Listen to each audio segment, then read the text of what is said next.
what we don't know. One of the things about Brett Yormark, I had somebody in administration tell me this yesterday. One of the things about Brett Yormark is that he knows what he knows, and he also understands what he doesn't know. And I think that's good to admit that, because there are things that probably are going to be new to him as well, and things he brings to the table that might be refreshing too. Yeah, I mean, that's the hope. But, here's an article. I looked up Brett Yormark last night, and the first article that pops up is from a Nets website, Nets Daily. It's a part of SB Nation. Regrets? He has a few, but Brett Yormark did it his way. So going with old Sinatra here, which just nothing screams Sinatra to me like the Big 12, just old Blue Eyes in the Big 12. But he had a podcast that he did with somebody, let's see, in a podcast with fellow Brooklyn business, I don't know where the podcast reference came in, but the John Schultz podcast. There we go.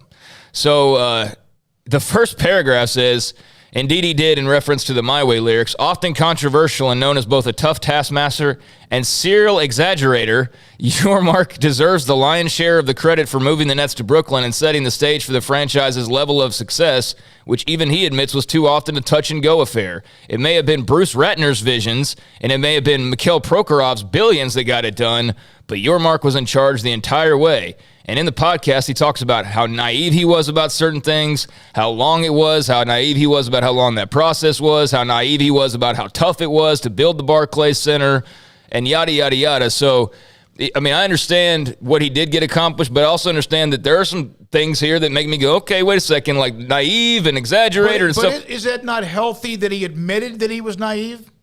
I mean, I guess, but, I could also look at it from the standpoint of like, oh, my bad, guys. Well, just on to the next thing. I don't think that, and that could be taken, and that could be how you look at it, but I think it's refreshing that somebody that has a power position is like admits that perhaps they had to learn some things along the way. This is not going to be easy these next 2 to 4 years. Well, I mean, and nobody's saying that it is. I think we can disagree, and I understand that you're being more positive about this. I'm not being negative about it. I'm just not all in because I don't know jack crap about the guy. I mean, I know what we know that everybody else knows, but in terms of leading the Big 12 conference, all I know is that this guy helped get a stadium built in Brooklyn.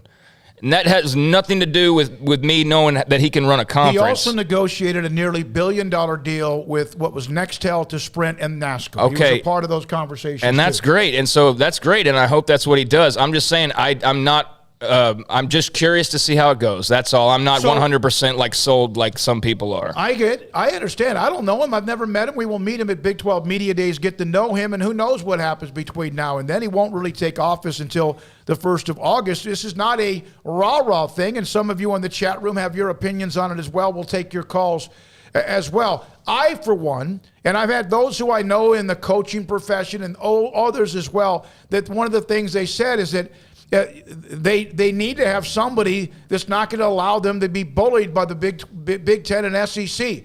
That may be out of their control, and yet it doesn't hurt if you might find yourself someone that also has been the bully at times when it comes to negotiations. I'm using that. I don't know that for true. If it would have been, where would we be today if this was Oliver Luck? I mean, it would be kind of like, okay. I mean, well, fine. He's done that kind of thing before.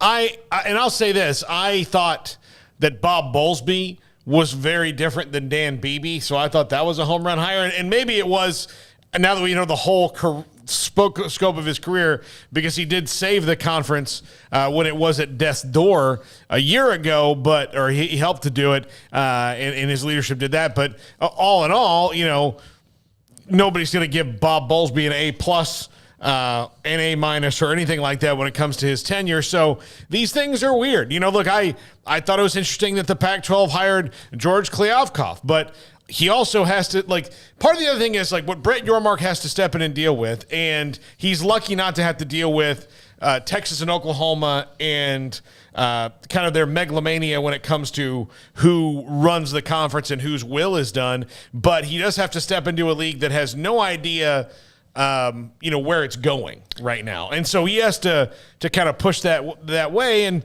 does he have that skill? I don't know. We'll see. It's kind of, this is kind of like when you elect the the new mayor that says we're going to fill all the potholes. Yeah. And then, 3 years later, you're like, well, you got the first couple done, but what happened? You paved the opening street, the main street, but all the other ones still are tough to drive. George Kliakoff, who's the Pac-12 commissioner, was an outside-the-box deal. Pac-12 fans or schools, presidents and ADs, whoever, can make their own judgment on whether or not what he's done the first so many months that he's been on as well. We'll get to, again, your chats, phone calls, and also text messages on Brett Yormark.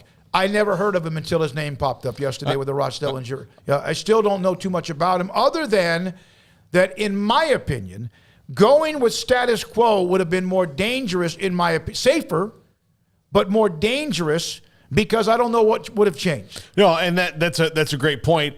And the Big 12 and the Pac-12 in particular, and the ACC when Jim Phillips is done, probably need to think about this as well. But whenever that is, I know that they like what he's doing there in the ACC. But the Big 12 and the Pac-12 had to be outside the box because you're not the Big 10 and you're not the SEC. At the SEC, like Greg Sankey probably has, a number two, a younger guy who's sitting there learning, how everything is. And when Greg Sankey retires, there'll be a new emperor in the SEC, and the Big Ten the same way. Like, you can step in. I think, honestly, pretty much peg that anybody in this room 6 months on the job as an apprentice could run the SEC with just the way their little handbook. Hey, guess what? We're the SEC. Give us money. Thank you. That's it. Not that Greg Sankey doesn't work hard, but it's not the same kind of challenge that the Big 12 has. It's not even close. I mean, the brand's already built. From Balab,